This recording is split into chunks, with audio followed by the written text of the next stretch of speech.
All right, guys, welcome back to Let the Journey Begin. I'm your host, Jason Waller, alongside my co-host, Alex Meschi. What's up, brother?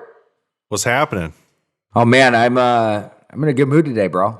I don't know what's going on. It's the new truck. You're The new honky tonking it.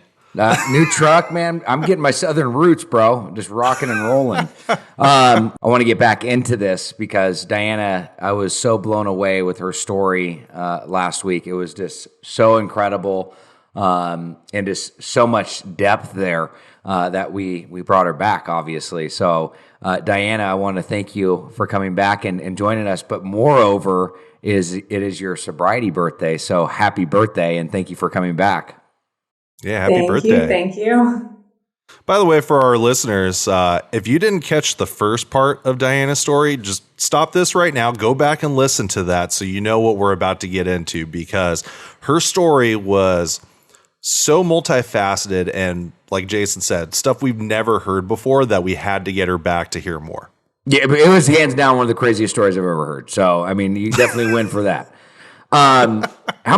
So Diana, how many years sober you got now? 8 years. Let's go. Let's go.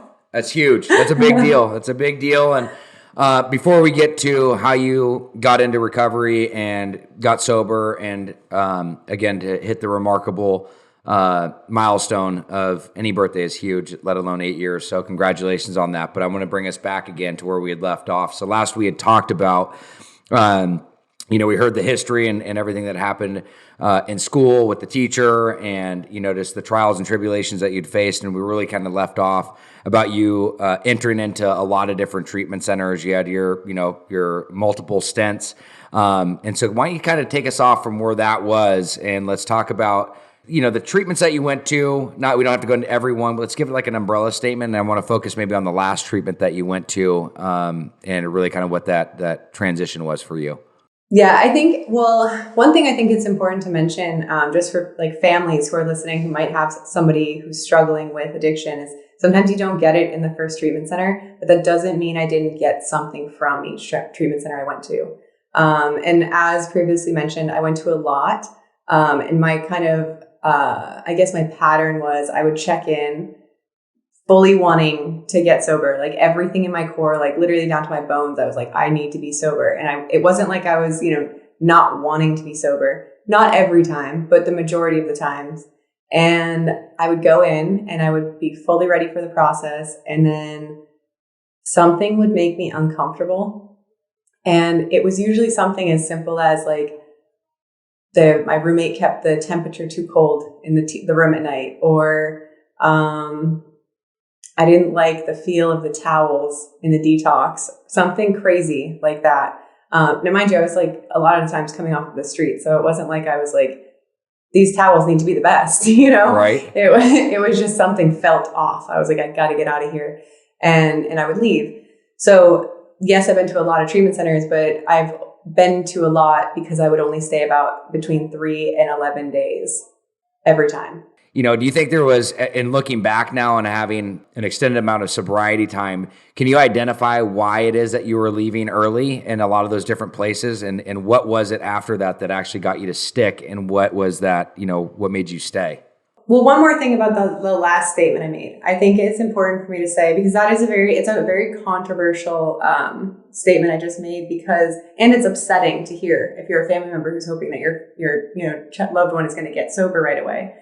I do believe that there's a difference between problem users and actual addicts. And I think a lot of the times it's because it's a progressive disease. That doesn't mean that somebody who's in the phase of problem user can't get it on the first time.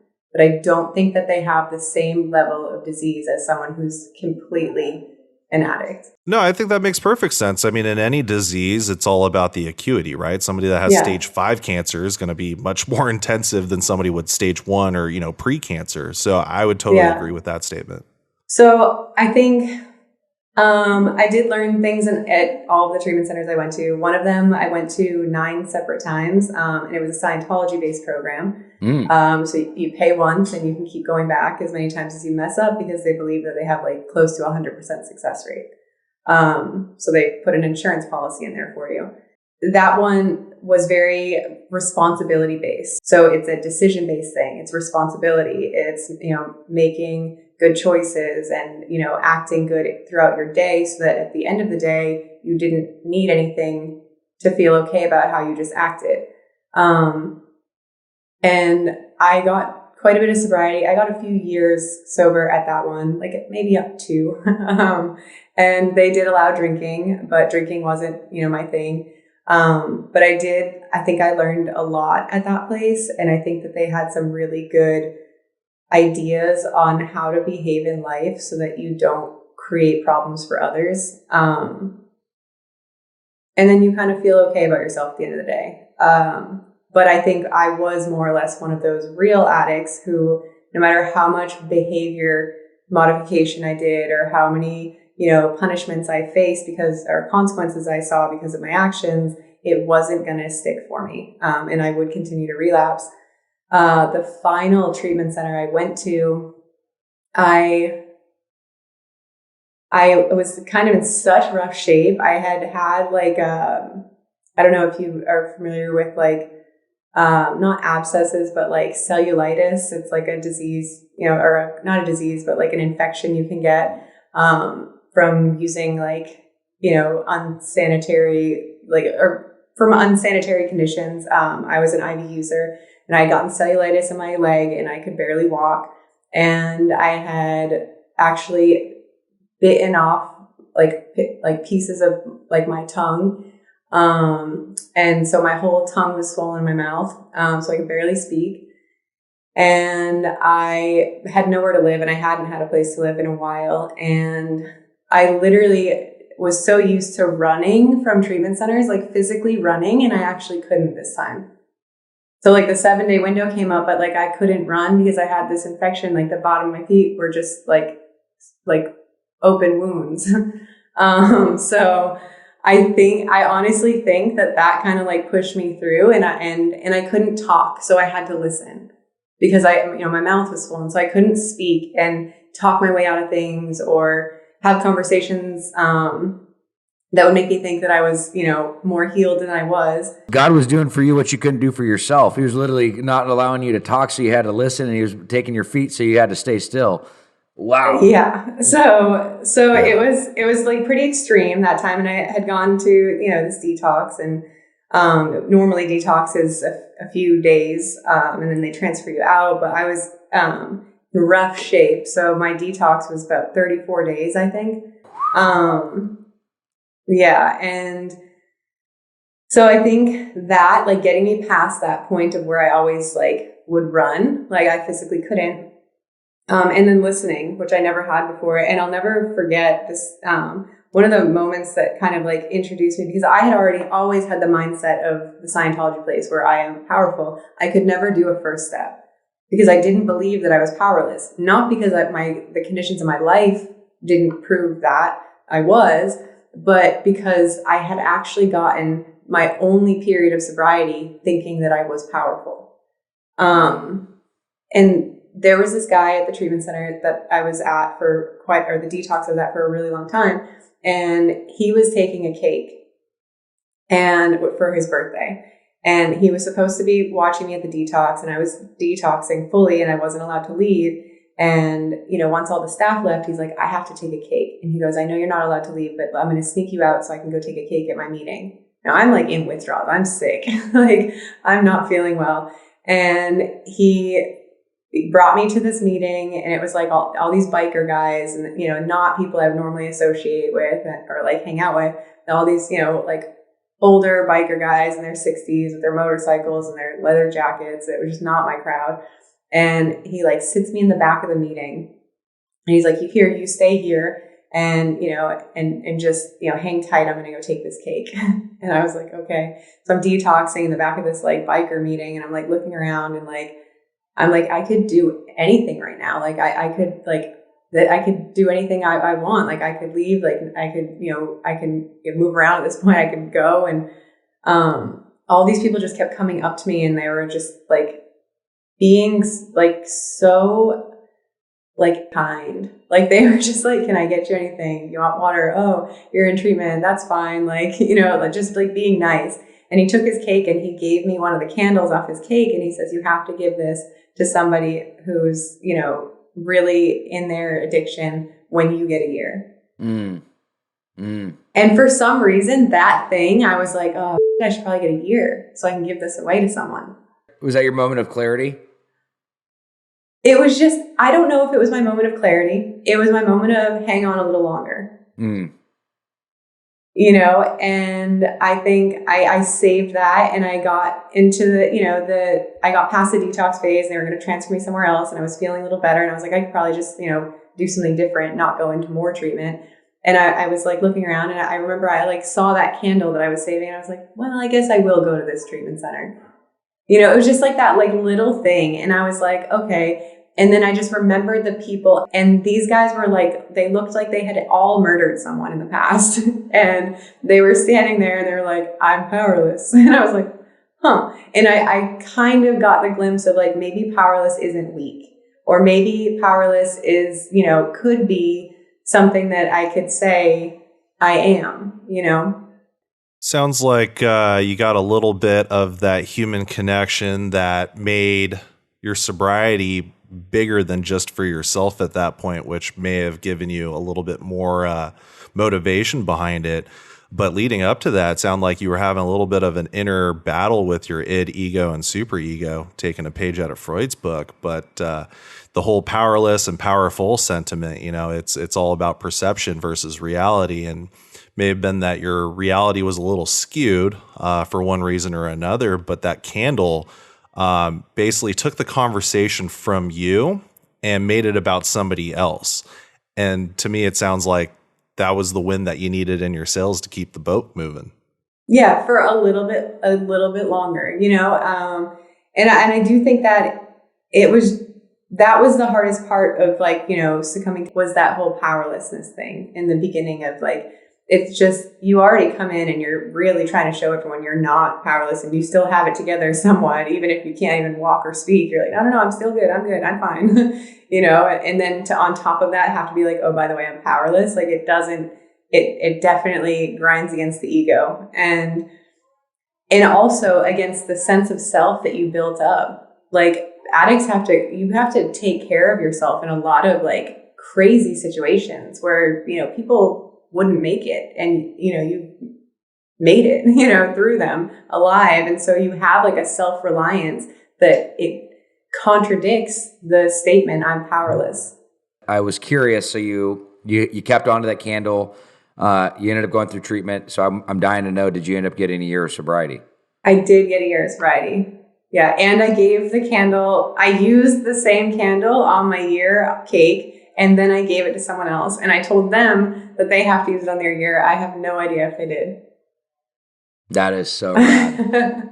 So then I got a question around that. Would you say, nitpicking towels or it being too cold, or I'm sure you probably had roommates or something.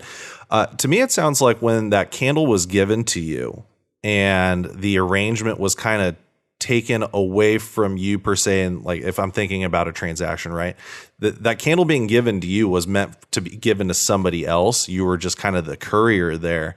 Was it maybe that like greater sense of purpose, or a purpose that's not your own? Was it one of those things that may have been like that light that just kind of gave you that glimmer of what you needed to do, perhaps? I think maybe two things in line with that, but I have to be clear that that's not why I'm sober today, but I think probably I value like traditions, like any religion's traditions, like any group's traditions, like not a specific one, but I value things that have traditions that like last through time. And I think I saw that and I was like, okay, like my mind is just like, okay, these are good people. You know what I mean? Not necessarily a truth, but it's just how my mind worked. And so I think I liked the fact of tradition. And then I think it put the responsibility back on me. And where, the only time I had ever gotten sobriety prior to that was, very responsibility based. I was like, oh, I'm carrying the torch. Like I have to do this, because what am I going to do? I'm going to throw this candle away, and then one person's not going to get saved. I was like, I guess I got to stay sober. Taking it a step further, though, going back through your childhood and different times that you were, was there a sense of like being that you didn't feel that maybe when you were younger that you were missing out on because you're trying to run away from home, all the different experiences that you had? Was there a sense of like self-worth through that process?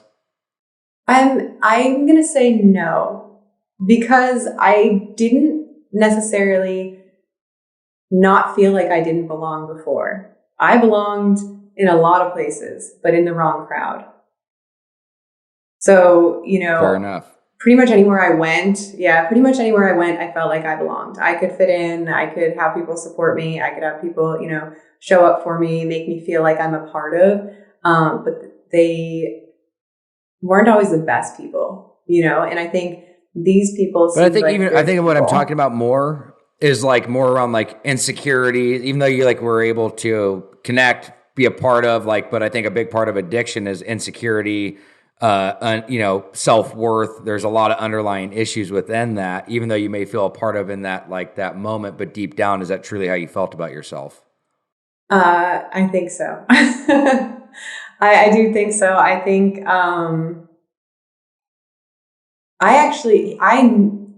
my story's a little different. I actually didn't feel loneliness until I had about 5 years sober. I felt what lonely was for the first time. Which that's not the same thing. I know a lot of people are coming in and they're like, oh, I felt isolated. I was alone. Isolation's dangerous. I'm a very social person. And I enjoy, people and being around people. And even when I was homeless, living in the streets, I had friends on every corner, and every situation I've ever been in, I've always had people and I've never felt alone.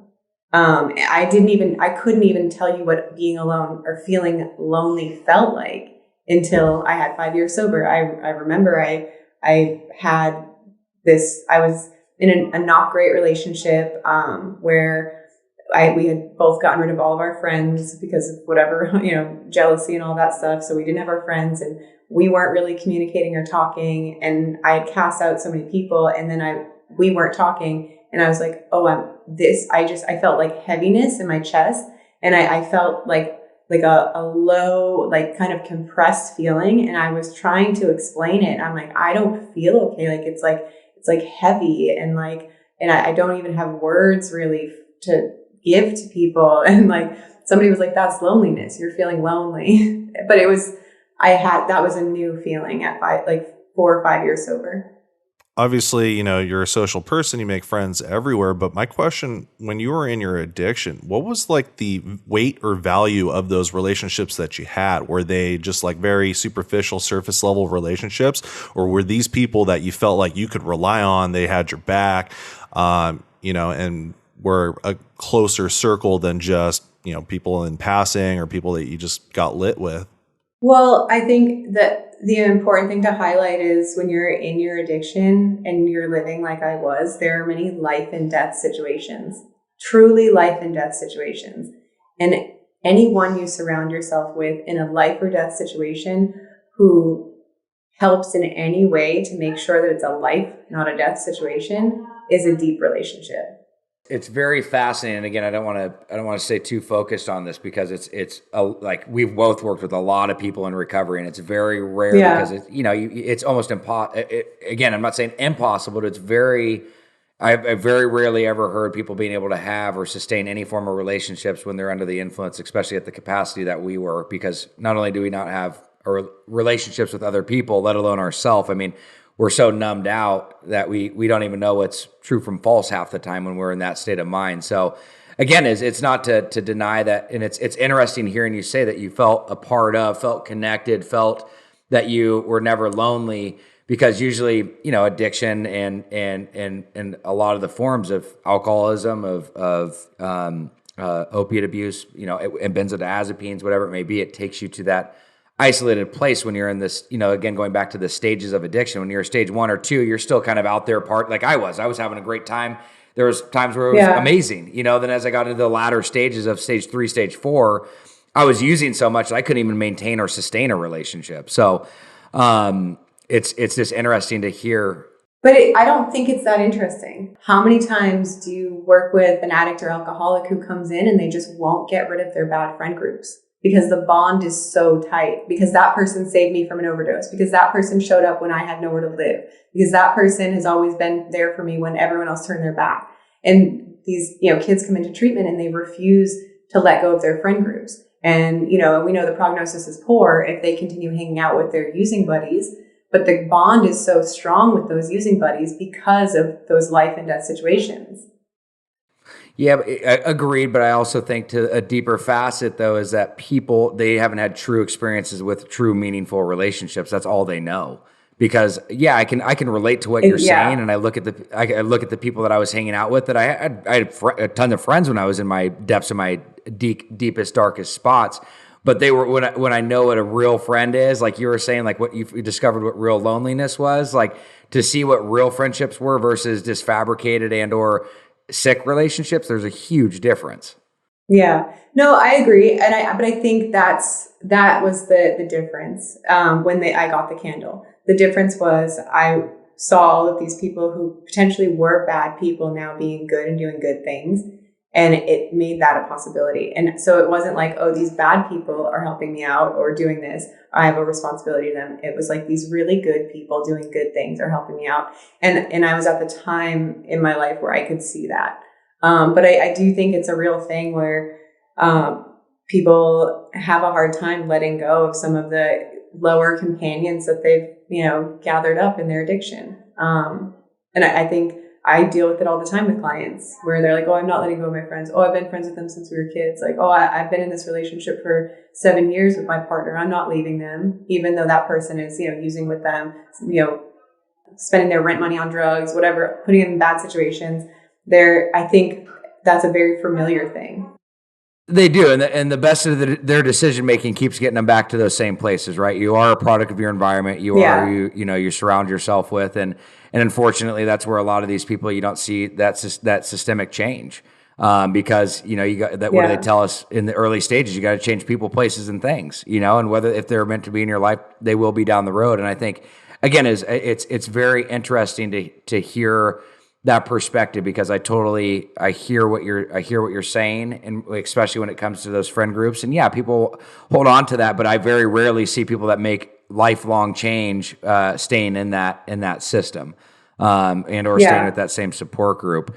But so again, going back to your story and what you've went through and what again 8 years of sobriety today, which is absolutely incredible.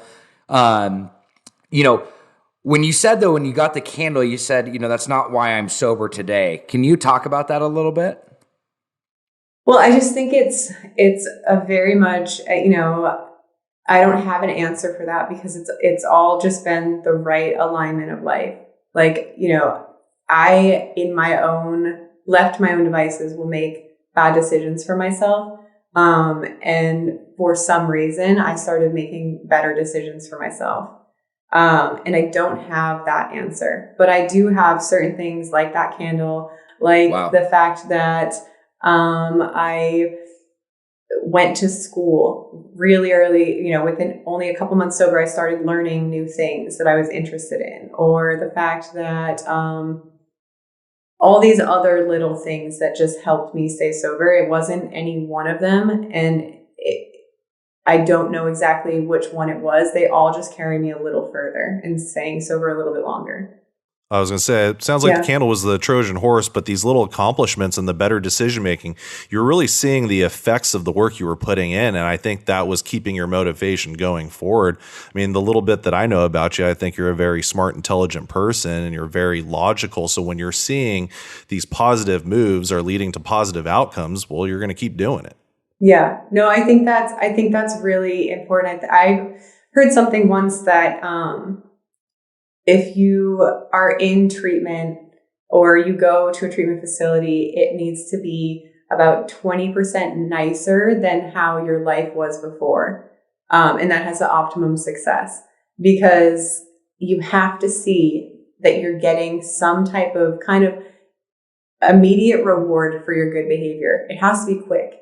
those promises like, oh, if you stay sober 10 years, you'll get a house. Like, that's not going to do it in early recovery. It has to be, because we're so used to being instantly gratified. We almost have to have some type of like a gradual return on our efforts, that happens quick enough for us to notice. Got it. No, I appreciate that. So what are the steps that you do to stay sober? I mean, because you have so many different interesting facets. It seems like you've been involved and connected to so many different types of group settings. I mean, so how do you stay sober? How do you maintain? What are the things that you do?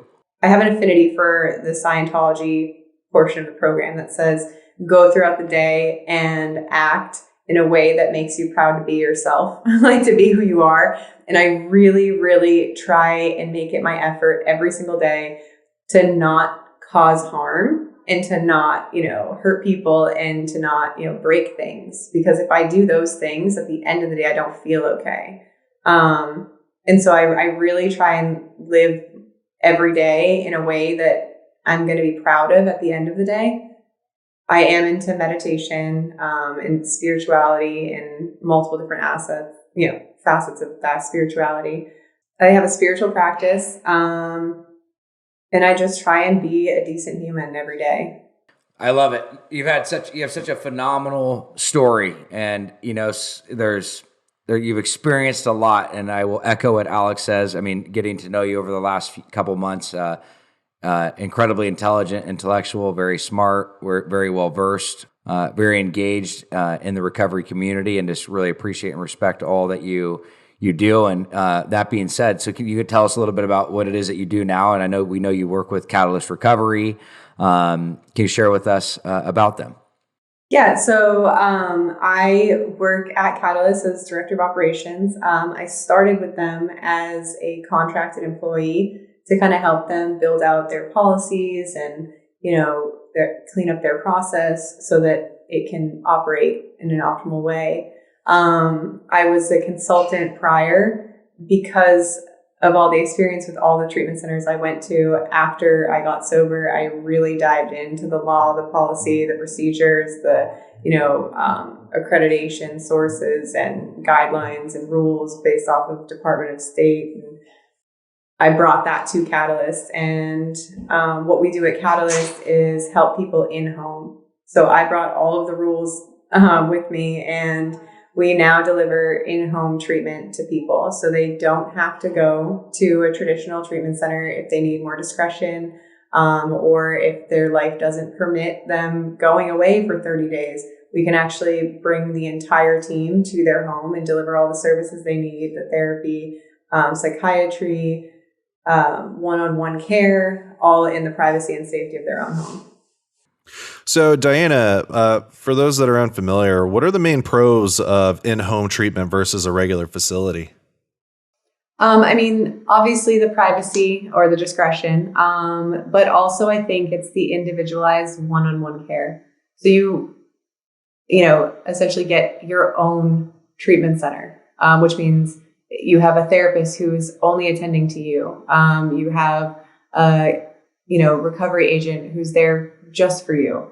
You don't have to share the staff with anyone. So you really get very individualized, attentive care from the providers.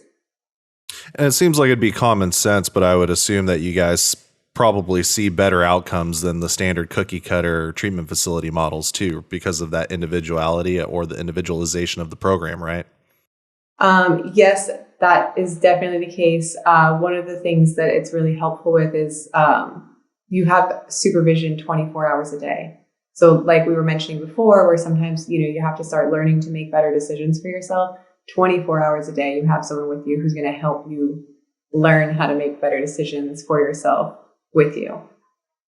That's awesome. You guys are the first ever Joint Commission / JCO accredited at-home treatment provider as well, correct? That is correct. There is no other at-home care facility or care company that has any type of credentialing. No, that's amazing because it just shows to the value of what you guys do and what you bring to the table, and seen a lot of people that have gone through your guys' program that have done very, very well. So That's awesome. Unfortunately, we're running out of time here, but we ask our guests every single time before they leave. If you're going to leave our guest and or our listeners with one action for the day, what would that be? I guess for one action for the day would be to try and leave things a little bit better than you found them. I love that. I love that. Sounds good. So Diana, if people want to learn more about you or Catalyst Recovery, where can they find you guys? We are online, catalystrecovery.com. You can go to Facebook, Instagram, most social media sites. You can look us up. I think you can head over to Jason's personal pages and it'll bring you over to our page. Or just a Google search, Catalyst Recovery. Awesome. Well, thank you so much for joining us today and sharing the second part to your crazy story. And hopefully we were able to bring some solution and maybe some little tips and tricks for individuals to begin their journey into recovery. But thank you so much for the knowledge and information that you gave us. Thank you for the great work you guys are doing at Catalyst, helping people, sort out their priorities and get them in the right direction. Awesome. Thank you guys for having me. I hope someone listening heard something that just made their day a little bit easier. No, we love that, Diana. Your story is incredible. Happy birthday. And thank you again for coming on. Thank we appreciate you. it.